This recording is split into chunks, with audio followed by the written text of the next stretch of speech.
গতিকে আমাৰ দলৰ মানুহ আমিও এক্টিভ হ'ব লাগিব আমি একদম টিপ-টপ হৈ থাকিবলৈ কাম কৰিব লাগিব যেনেকৈ আমাৰ ৰজীৱ গভাং ৰাতিপুৱা প্ৰগ্ৰেমৰ পৰা আহি ইয়ালৈ মিটিং এটেণ্ড কৰিছে সেইবিলাকে গতিকে মই বিচাৰিছোঁ নকওঁ হ'লেও সকলো আপোনালোকৰ ফলত লৈ মোৰ ফালৰ পৰা আন্তৰিকতা ধন্যবাদ জ্ঞাপন প্ৰধানমন্ত্ৰী নৰেন্দ্ৰ মোদী ডাঙৰীয়াই যে বিশ্বৰ গুৰুৰ আসনত প্ৰতিষ্ঠা কৰিবৰ কাৰণে যি ধৰণে কাম কৰি আহিছে এই কথা আমি সকলোৱে জানে। प्रधानमंत्री जी से आग्रह करती हूँ कि वे रिमोट का बटन दबाकर 508 अमृत भारत स्टेशनों के पुनर्विकास का शिलान्यास करें।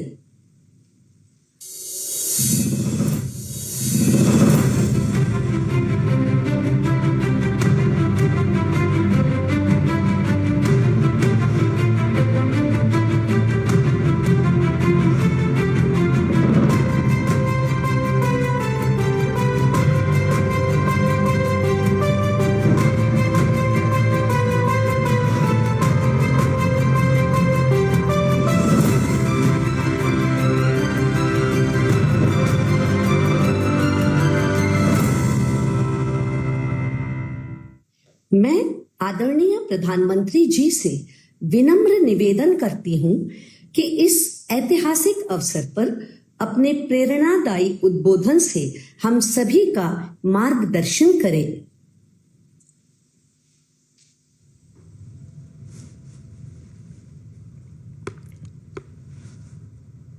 नमस्कार। देश के रेल मंत्री श्री अश्विनी वैष्णव जी कार्यक्रम में देश के कोने कोने से जुड़े केंद्रीय मंत्रिमंडल के अन्य सदस्य, विभिन्न राज्यों के गवर्नर, मुख्यमंत्रीगण, राज्य मंत्रिमंडल के मंत्रीश्री, सांसदगण, विधायकगण, अन्य सभी महानुभाव और मेरे प्यारे भाइयों और बहनों, विकसित होने के लक्ष्य की तरफ कदम बढ़ा रहा भारत अपने अमृत काल के प्रारंभ में है। नई ऊर्जा है, नई प्रेरणा है, नए संकल्प है। इसी आलोक में आज भारतीय रेल के इतिहास में भी एक नए अध्याय की शुरुआत हो रही है। भारत के करीब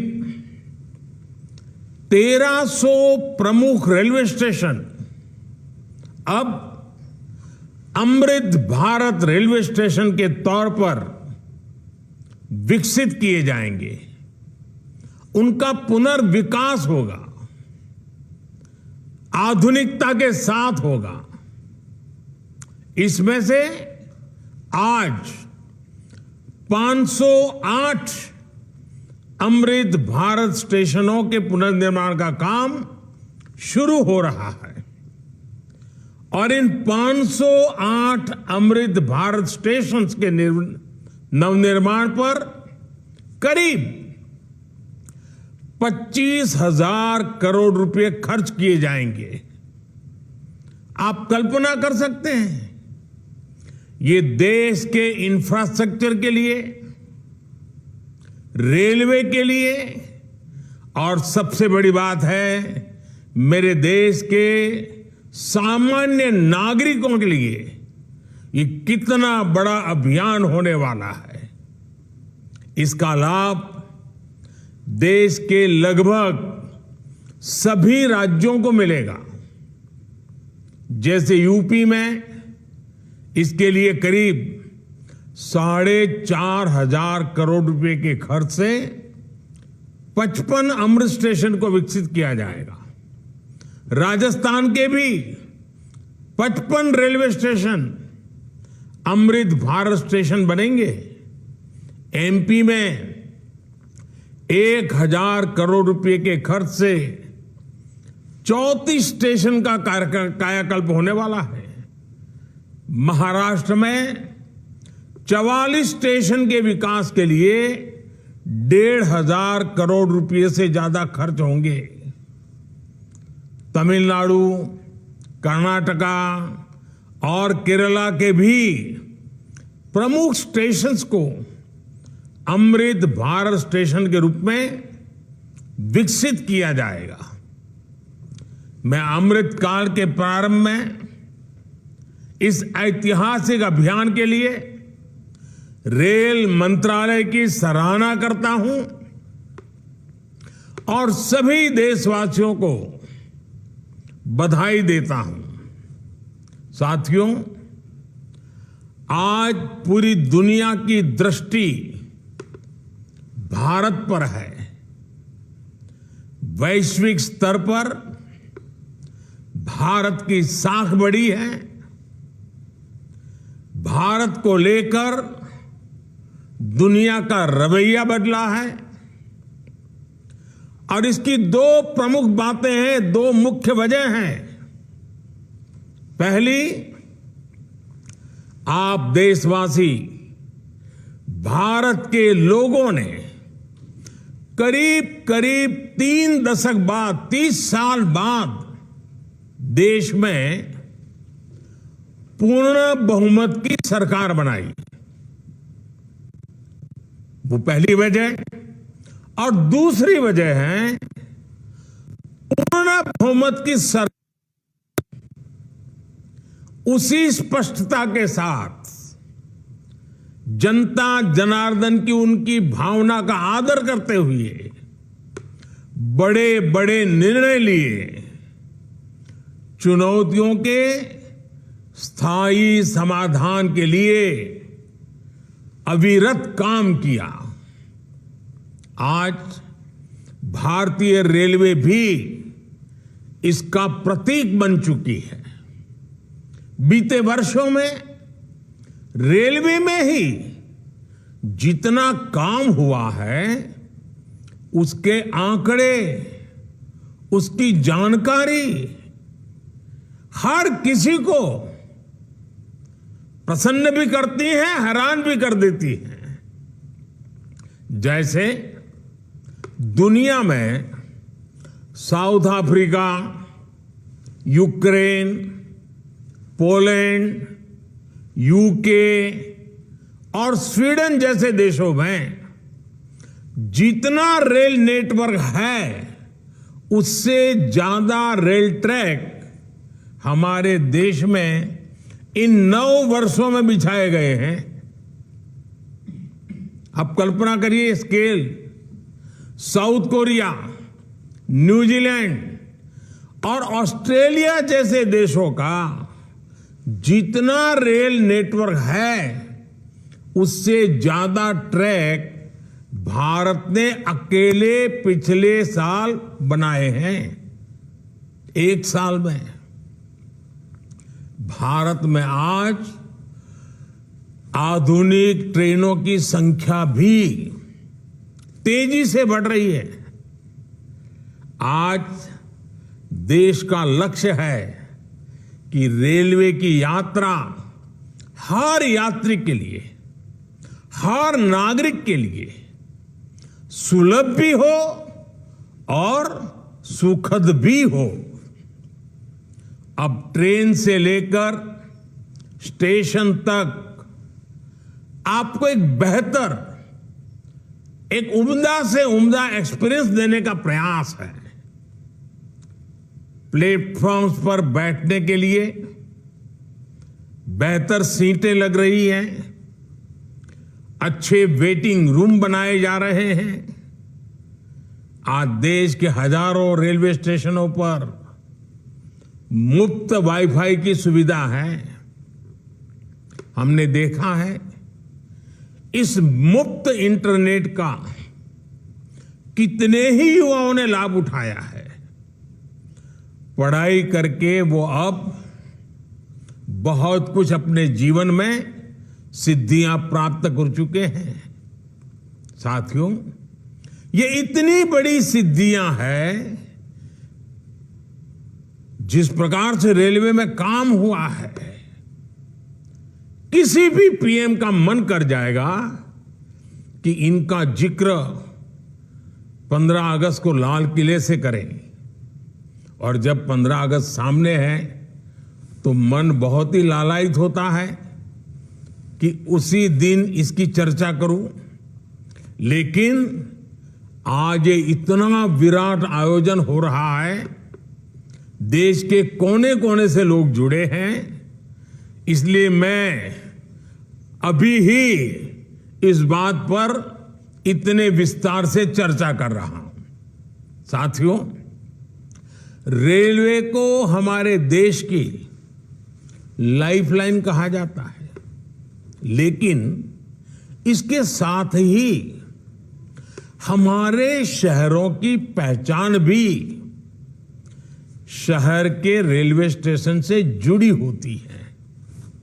समय के साथ ये रेलवे स्टेशन अब हार्ट ऑफ द सिटी बन गए हैं। शहर की सारी प्रमुख गतिविधियां रेलवे स्टेशनों के आसपास ही होती हैं। इसलिए आज बहुत आवश्यक है कि हमारे रेलवे स्टेशनों को नए आधुनिक स्वरूप में ढाला जाए। रेलवे की जगह का ऑप्टिमम यूटिलाइजेशन किया जाए। साथियों, जब देश में इतने सारे नए आधुनिक स्टेशन बनेंगे तो उससे विकास को लेकर एक नया माहौल भी बनेगा।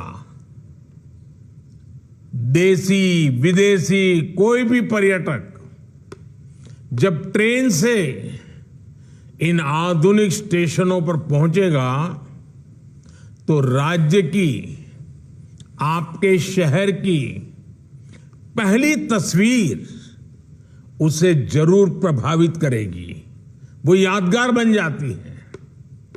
आधुनिक सेवाओं के कारण पर्यटन को बढ़ावा मिलेगा। स्टेशन के आसपास अच्छी व्यवस्थाएं होने से आर्थिक गतिविधियों को भी बढ़ावा मिलेगा। सरकार ने स्टेशनों को शहर और राज्यों की पहचान से जोड़ने के लिए वन स्टेशन वन प्रोडक्ट योजना भी शुरू की है।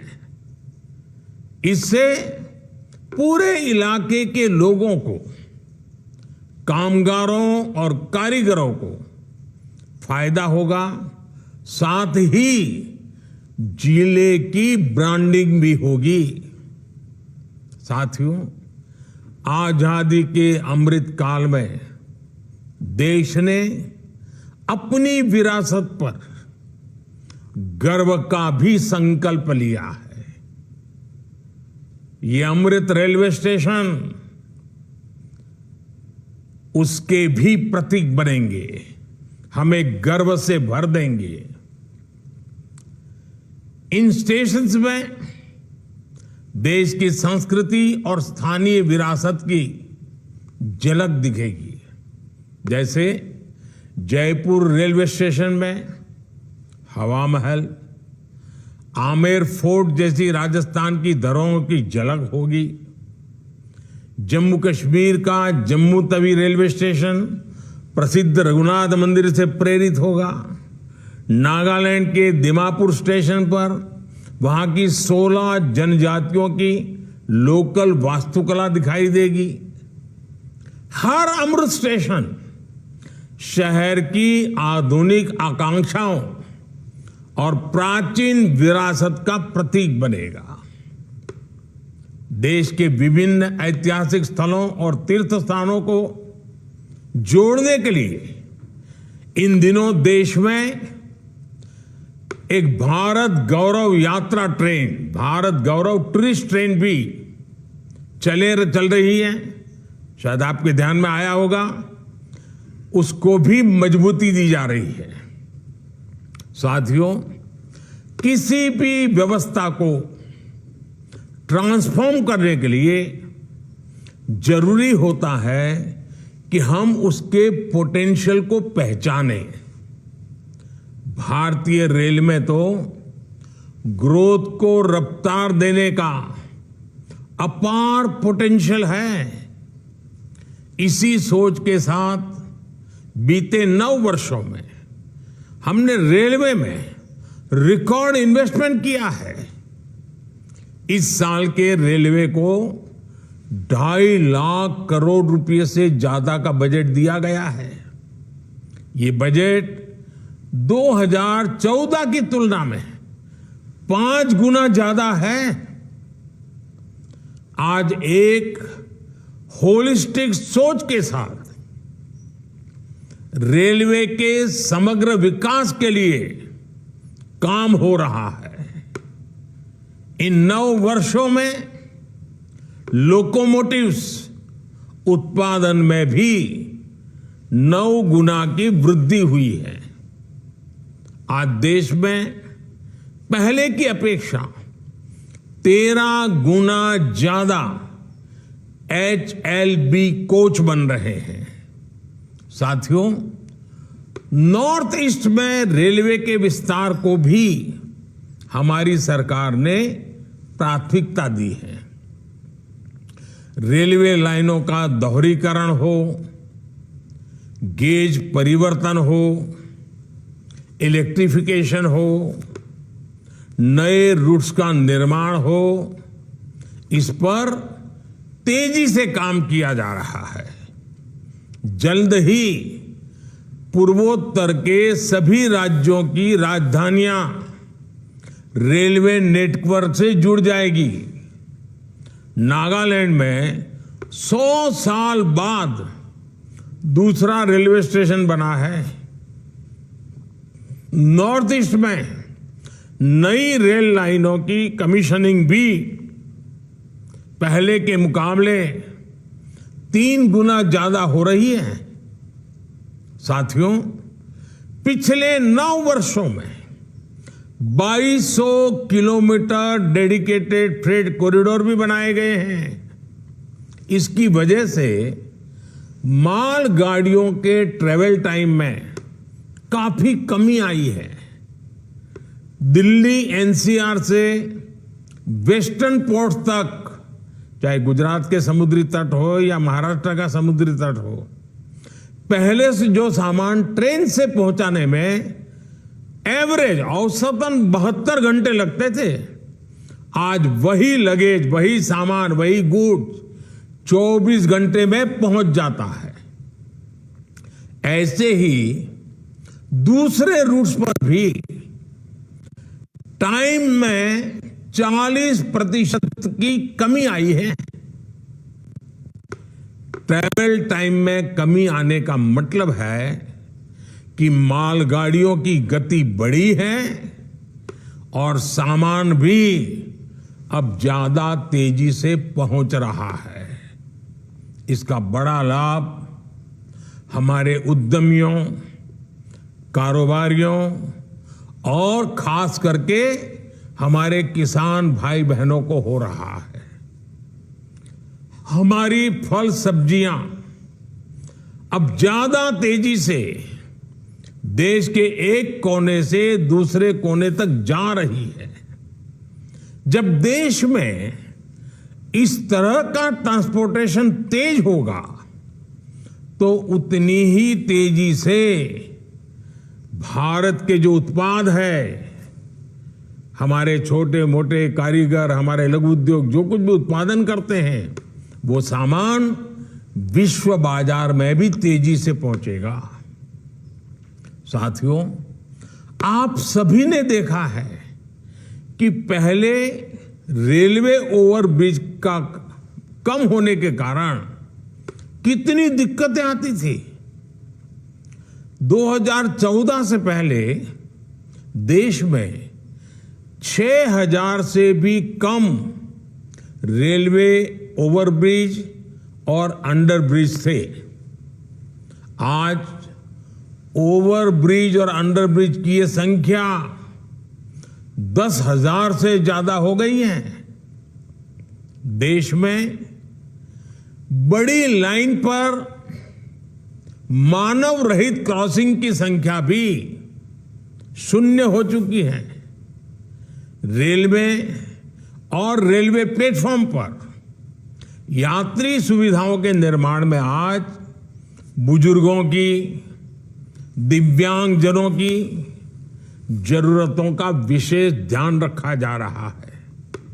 साथियों, हमारा जोर भारतीय रेलवे को आधुनिक बनाने के साथ ही पर्यावरण फ्रेंडली बनाने पर भी है।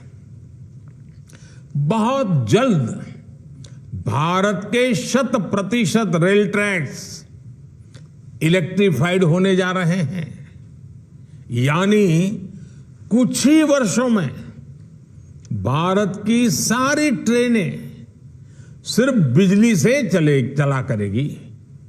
इससे पर्यावरण की कितनी बड़ी मदद होगी, आप अंदाजा लगा सकते हैं।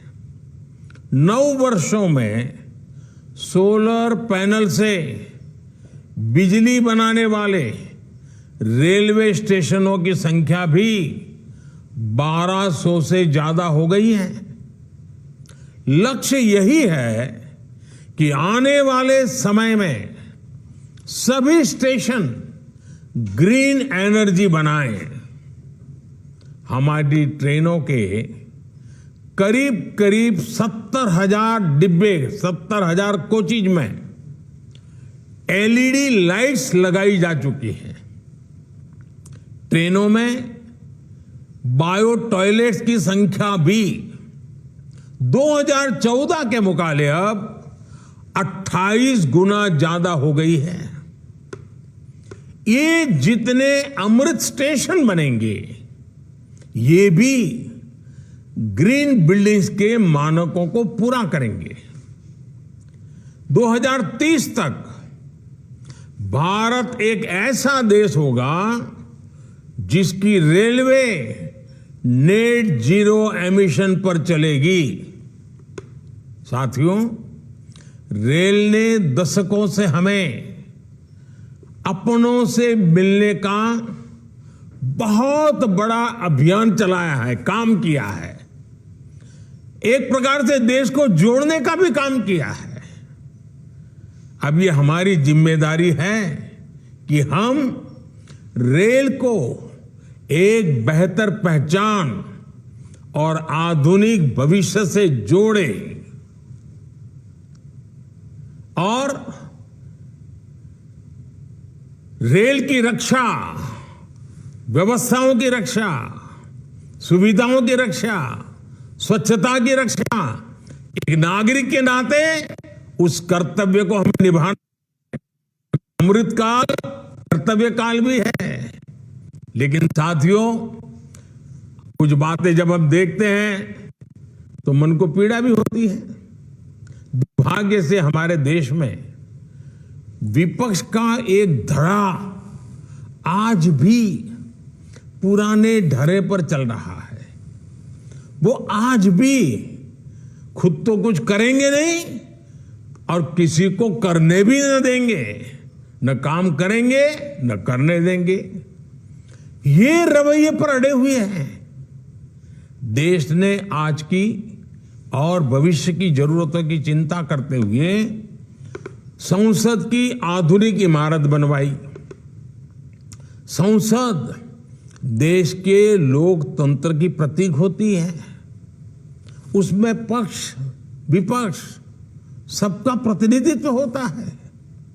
लेकिन विपक्ष के इस धड़े ने संसद की नई इमारत का भी विरोध किया। हमने कर्तव्य पथ का विकास किया तो उसका भी विरोध किया गया। इन लोगों ने 70 साल तक देश के वीर शहीदों के लिए वॉर मेमोरियल तक नहीं बनाया। जब हमने नेशनल वॉर मेमोरियल बनाया, उसका निर्माण किया, तो इसकी भी सरेआम आलोचना करते उनको शर्म नहीं आई। सरदार वल्लभ भाई पटेल का स्टैच्यू ऑफ यूनिटी आज दुनिया की सबसे बड़ी मूर्ति है। हर हिंदुस्तानी को गर्व होता है। और कुछ राजनीतिक दल चुनाव के समय तो सरदार साहब को याद कर लेते हैं, लेकिन आज तक इनका एक भी बड़ा नेता स्टैच्यू ऑफ यूनिटी में जाकर के सरदार साहब की इस भव्य प्रतिमा के न दर्शन किए न उन्हें नमन किया है। लेकिन साथियों, हमने देश के विकास को इस सकारात्मक राजनीति से आगे बढ़ाने का फैसला किया है और इसलिए नकारात्मक राजनीति से ऊपर उठकर सकारात्मक राजनीति के मार्ग पर एक मिशन के रूप में हम चल रहे हैं। किस राज्य में किसकी सरकार है, कहां किसका वोट बैंक है, इस सब से ऊपर उठकर हम पूरे देश में विकास को सर्वोच्च प्राथमिकता दे रहे हैं। सबका साथ, सबका विकास, ये धरती पर चरितार्थ करने के लिए जी जान से जुटे हैं। साथियों, पिछले वर्षों में रेलवे युवाओं को जॉब देने का भी बहुत बड़ा जरिया बनी है। करीब 1.5 लाख से ज्यादा युवाओं को अकेले रेलवे में पक्की नौकरी मिली है। इसी तरह इंफ्रास्ट्रक्चर पर लाखों करोड़ के निवेश से लाखों युवाओं को रोजगार मिल रहा है। इस समय केंद्र सरकार 10 लाख युवाओं को नौकरी देने का अभियान भी चला रही है। रोजगार मेलों में लगातार युवाओं को नियुक्ति पत्र मिल रहे हैं। ये बदलते भारत की वो तस्वीर है जिसमें विकास युवाओं को नए अवसर दे रहा है और युवा विकास को नए पंख लगा रहे हैं। साथियों, आज इस कार्यक्रम में बहुत सारे स्वतंत्रता सेनानी हमें आशीर्वाद देने के लिए उपस्थित हैं।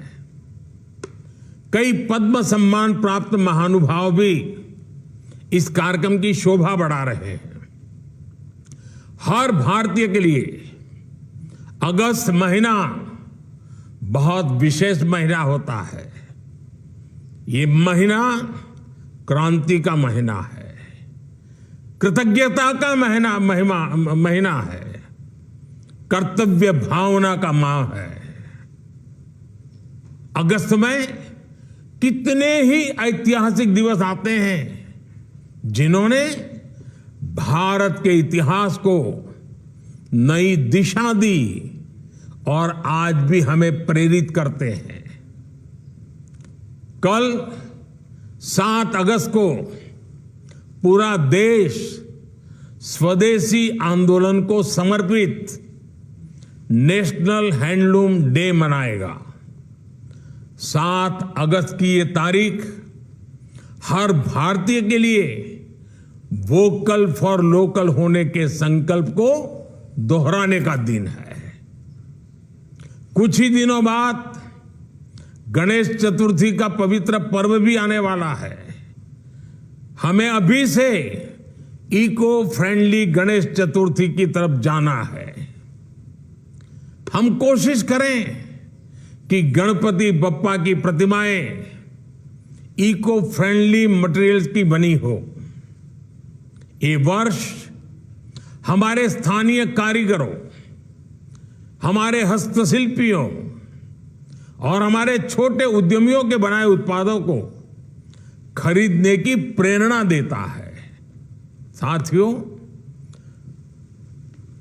7 तारीख के एक दिन बाद 9 अगस्त आ रही है।